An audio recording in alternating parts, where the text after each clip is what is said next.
आज का वाक्य दो बहुओं की है जो रमजान के महीने में रोजा तोड़ा तो वे दोनों काले बीछू में बदल गई। एक सवाल हर किसी की जुबान पर था, ये कैसे हुआ? ये कहानी सुनने से पहले अपने दिल को थाम लीजिए, क्योंकि ये खुदा का करिश्मा था जो दो बहुओं की एक गलती से शुरू हुआ और एक ऐसे अंत तक पहुंचा जिसे कोई भूल नहीं सकता। नाजिया और शबनम एक ही घर की बहुएं थीं। सास हाजरा भी एक सख्त मिजाज औरत थीं, जो रमजान के हर नियम को पूरी शिद्दत से निभाती थीं। उनका घर गांव के बीचों बीच था। मिट्टी की दीवारें, छोटा सा आंगन और एक पुराना नीम का पेड़ जिसके नीचे हर शाम इफ्तार होता था। नाजिया बड़ी बहू थी, 25 साल की, गोरी, लंबे बाल और हमेशा हंसने वाली। शबनम छोटी थी, उनकी उम्र 22 साल की, शांत और थोड़ी चालाक भी थी। दोनों की शादी को 2 साल हुए थे और गांव में उनकी खूबसूरती की चर्चा आम थी। रमजान का महीना शुरू हुआ। हाजरा बी ने साफ कहा, इस घर में रोजा रखना फर्ज है, अल्लाह की इबादत में कोई डील नहीं चलेगी। नाजिया और शबनम ने हाँ में सिर हिलाया, लेकिन उनके दिल में कुछ और था।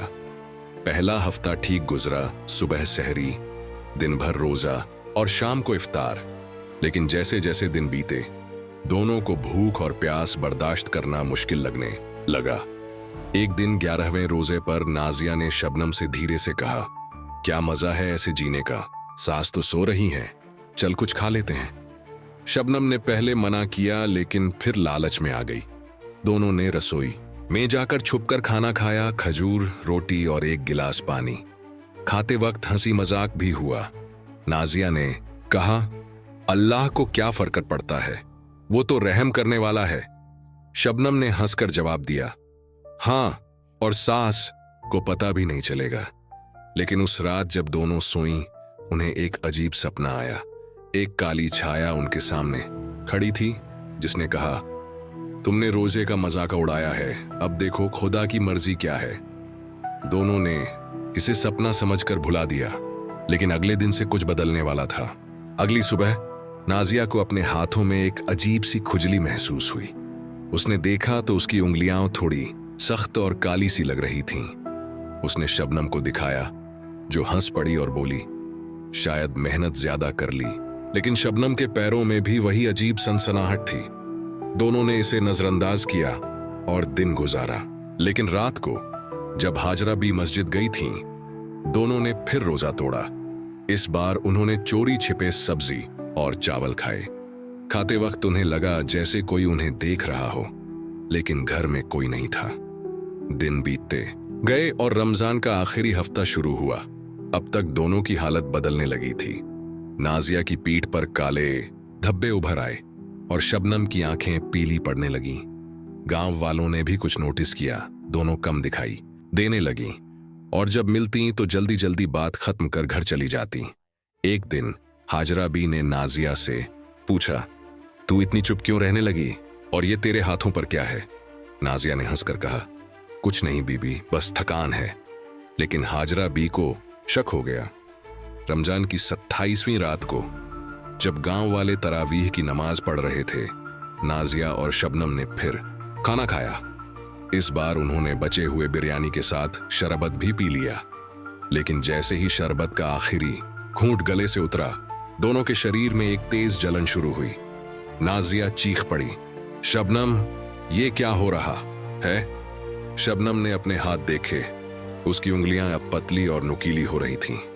दोनों डर के मारे आंगन में भागी, लेकिन वहां कुछ ऐसा हुआ कि उनकी सांसें थम गईं। आंगन में नीम के पेड़ के नीचे एक अजीब सी चमक हुई। हवा तेज हो गई और आसमान से बादल नीचे उतरते हुए दिखे।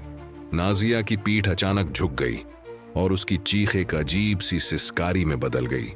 शबनम का शरीर कांपने लगा और उसके पैर छोटे होते चले गए। हाजरा बी घर लौटी और ये नजारा देखकर चिल्लाईं, हाय अल्लाह, ये क्या सजा है? लेकिन तब तक दोनों बहुएं गायब हो चुकी थीं। उनकी जगह 2 काले बिच्छू रेंग रहे थे। एक बड़ा, जिसके डंक पर नाजिया की आंखों जैसी चमक थी, और दूसरा थोड़ा छोटा, जिसकी पूंछ पर शबनम की हंसी की छाया दिखती थी। गांव वाले जमा हो गए। कोई बोला, ये खुदा का करिश्मा है, कोई चीखा, ये शैतान का खेल है, लेकिन हाजरा भी चुप थी। उन्होंने कुरान उठाया और एक आयत पढ़ी, जो मेरे फरमान से मुंह मोड़ेगा उसे सजा मिलेगी। फिर वो बोली, इन दोनों ने रोजा तोड़ा था, ये अल्लाह की मर्जी है। लेकिन क्या ये सचमुच खत्म हो गया था या ये बस शुरुआत थी? हाजरा बी के हाथ में कुरान था और उनकी आंखों में एक अजीब सी चमक। गांव वालों की भीड़ आंगन के चारों तरफ जमा थी, लेकिन कोई पास आने की हिम्मत नहीं कर रहा था। दो काले बिच्छू नाजिया और शबनम नीम के पेड़ के नीचे रेंग रहे थे। उनकी हरकतें अजीब थीं। वो एक दूसरे के पास जाते फिर दूर हटते, जैसे अभी भी बहुओं वाली नोक-झोंक बाकी हो। एक बूढ़ी औरत खाला फातिमा ने डरते हुए कहा, हाजरा, ये क्या हो गया? क्या इनका कोई इलाज नहीं? हाजरा बी ने ठंडी सांस ली और बोली, ये इलाज का वक्त नहीं, सजा का वक्त है। अल्लाह की मर्जी के आगे कोई नहीं टिकता। लेकिन भीड़ में से एक जवान लड़का आसिफ आगे आया। वो नाजिया का भाई था।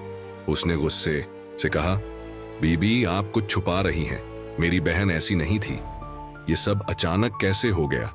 हाजरा बी ने उसकी तरफ देखा, लेकिन जवाब देने की बजाय वो घर के अंदर चली गईं। आसिफ ने बिच्छुओं की तरफ कदम बढ़ाया, लेकिन तभी बड़ा बिच्छू नाजिया उसकी तरफ झपटा। उसका डंक हवा में लहराया और एक पतली सी आवाज निकली, आसिफ, दूर रह। आसिफ ठिठक गया। उसकी आंखें भर आईं। ये उसकी बहन की आवाज थी। उसी रात गांव की मस्जिद में मौलवी साहब को बुलाया गया। मौलवी साहब लंबी दाढ़ी, सफेद कुर्ता और गहरी नजरों वाले आए और बिच्छुओं को देखा। उन्होंने कुरान की एक आयत पढ़ी, और जो मेरे हुक्म से मुंह फेरेगा उसे सख्त अजाब होगा। फिर वो बोले, ये खुदा का करिश्मा है। इन दोनों ने रोजा तोड़ा और ये सजा उसी की है। लेकिन वो रुक गए। हाजरा बी ने पूछा, लेकिन क्या मौलवी साहब? उन्होंने धीरे से कहा, यह सजा पूरी नहीं हुई। इनके पीछे कोई और राज है। अगले दिन गांव में अफवाहें फैलने लगीं। कोई कहता, ये जिन्न का काम है। कोई बोलता, हाजरा बी ने कुछ गलत किया होगा। आसिफ ने फैसला किया कि वो सच जानकर रहेगा। उसने अपनी बहन नाजिया के बिच्छू को एक कांच के डिब्बे में बंद कर लिया। शबनम का बिच्छू नीम के पेड़ के नीचे ही रेंगता रहा। आसिफ हाजरा बी के पास गया और बोला, बीबी, मुझे सच बताइए, मेरी बहन के साथ ऐसा क्यों हुआ? हाजरा बी चुप रहीं, लेकिन उनकी आंखों में एक अजीब सा डर झलक रहा था। रात को जब गांव सो गया, हाजरा भी चुपके से आंगन में आई। उनके हाथ में एक पुरानी किताब थी, काले चमड़े की, जिस पर अरबी में कुछ लिखा था। वो नीम के पेड़ के पास बैठी और किताब खोलकर कुछ बुदबुदाने लगी। अचानक हवा तेज हुई और शबनम का बिच्छू उनकी तरफ रेंगा। हाजरा बी ने उससे कहा, तूने जो किया उसकी सजा पूरी हुई, लेकिन अभी और बाकी है। तभी आसिफ ने उन्हें देख लिया। उसने चिल्लाकर पूछा, ये क्या कर रही हैं आप? हाजरा भी चौंक गईं और किताब उनके हाथ से गिर पड़ी। आसिफ ने किताब उठाई। उसमें एक पन्ने पर लिखा था, जो रोजे का मजाक उड़ाएगा उसे अल्लाह की कुदरत दिखेगी, और जो उस कुदरत को छुपाएगा वो खुद सजा का हिस्सा बनेगा।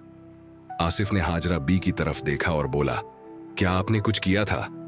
हाजरा बी ने टूटी आवाज में कहा, हाँ आसिफ, मैंने इन दोनों को सजा देने के लिए दुआ मांगी थी, लेकिन ये दुआ ये मेरे बस में नहीं थी। हाजरा बी ने बताया कि रमजान की शुरुआत में उन्हें शक हुआ था कि नाजिया और शबनम रोजा नहीं रख रही थी। एक रात जब वो मस्जिद से लौटी तो रसोई में खजूर की गंध आई। उन्हें गुस्सा आया। वो मस्जिद गईं और एक पुरानी किताब से दुआ पढ़ी, या अल्लाह, जो तेरे फरमान को तोड़े उसे सजा दे। लेकिन वो किताब कोई साधारण किताब नहीं थी। वो उनके बाप दादा से चली आ रही थी और उसमें जिन्न को बुलाने की दुआएं भी थीं। हाजरा बी को नहीं पता था कि उनकी दुआ इतनी ताकतवर होगी। उस रात एक काली छाया उनके सामने आई और बोली, तेरी दुआ कबूल हुई, लेकिन जो सजा मांगी वो तेरे घर को भी छुएगी। हाजरा भी डर गईं, लेकिन तब तक बहुत देर हो चुकी थी। नाजिया और शबनम की गलती पर सजा शुरू हो गई और वो बिच्छू बन गईं। आसिफ ने गुस्से से कहा, तो ये आपकी गलती थी बीबी, अब इसे ठीक कीजिए। हाजरा बी ने कहा, ठीक करने का सिर्फ एक रास्ता है रमजान, कि आखिरी रात को मस्जिद में इनके लिए माफी मांगनी होगी, लेकिन इसके लिए मुझे खुद सजा भुगतनी पड़ेगी। रमजान की आखिरी रात आई।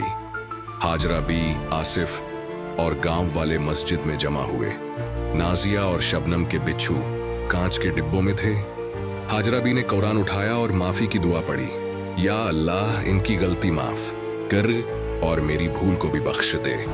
मौलवी साहब ने भी दुआ में साथ दिया। अचानक मस्जिद में एक तेज रोशनी फैली और दोनों बिच्छू गायब हो गए।